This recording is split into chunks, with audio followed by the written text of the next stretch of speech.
बिस्मिल्लाहिर्रहमानिर्रहीम बिस्मिल्लाहिर्रहमानिर्रहीम रब्बि इश्रह ली सदरी वयस्सिर ली अमरी वहलुल उक़दतम मिन लिसानी यफ़क़हू क़ौली रब्बि ज़िदनी इल्मा अल्लाहुम्मा फ़क़ीहना फ़िद्दीन आमीन। अस्सलामु अलैकुम व रहमतुल्लाह। सब बहन भाइयों को, तमाम मुसलमानों को मेरी तरफ़ से आमदे रमज़ान बहुत बहुत मुबारक हो।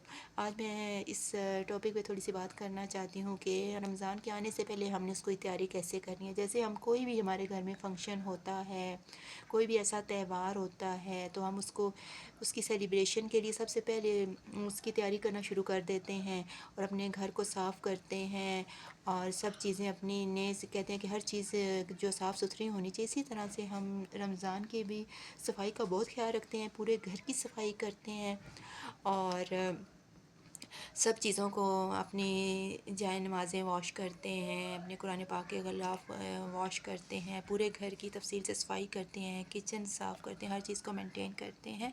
तो ये सारी चीज़ें जो हैं ये हम रमज़ान का इस्तक़बाल कर रहे हैं, उसके इस्तक़बाल का भी हमें सवाब मिलेगा।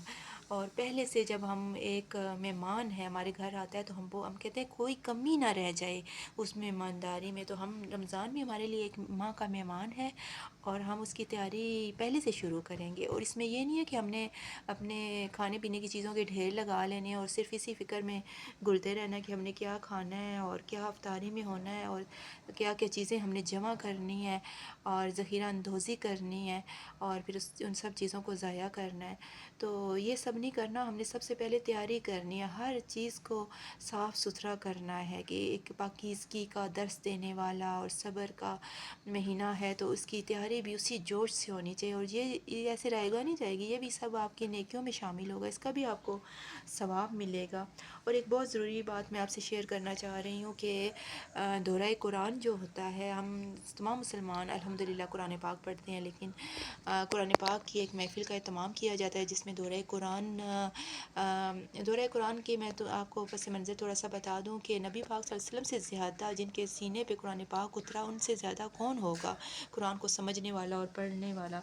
लेकिन वो भी सुनते थे, हज़रत जिब्राईल अलैहिस्सलाम रमज़ान में उनको सुनाते थे पूरा कुरान पाक और वो सुनते थे।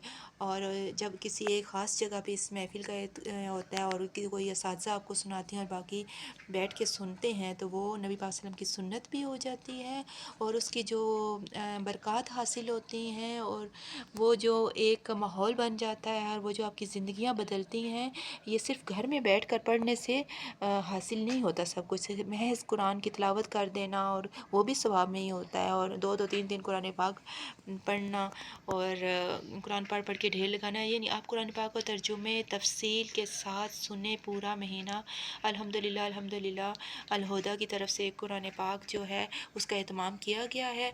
अपने अपने मदरसों में कुरान पाक शुरू हो गया, रमज़ान से पहले शुरू कर दिया जाता है क्योंकि फिर आगे आखिरी इत्काफ़ का आ जाता है और उसमें फिर ईद की तैयारियां आ जाती हैं। तो पहले ही मेरा ख़्याल है कि 22-23वें रोज़े तक कुरान पाक हमारा मुकम्मल हो जाता है, दुआ हो जाती है, इफ्तारी हो जाती है। तो ये पहले से शुरू कर दिया जो और आपके घरों के नज़दीक जहाँ जहाँ भी ये है तो वो इसका एहतमाम करें और जाने की कोशिश करें। और कोई मेरी तरह अगर मजबूर है तो वो फिर घर में भी आपके पास मोबाइल है, आपके पास नेट है, तो आप इसका एहतमाम कर सकते हैं और दोहराए कुरान को अभी से शुरू कर लें ताकि आपके लिए आगे आसानी हो, अल्लाह ताला आपके लिए आसानियाँ पैदा करें।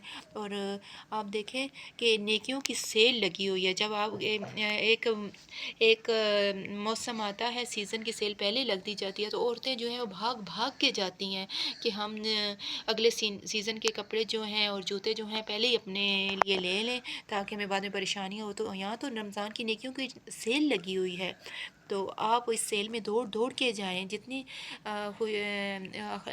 ही तैयारी से जाएंगे और जितने ही मोहब्बत से जाएंगे उतने ही आपको बरक़ात हासिल होंगी और आप पहले नंबर पे होंगे और आप अव्वलीन और साबिकीन में होंगे। अल्लाह ताला आप सबको और मुझे भी इसकी तौफ़ीक दे, आमीन। और दुआ में याद रखिएगा। फ़ी अमानिल्लाह, अल्लाह हाफ़िज़।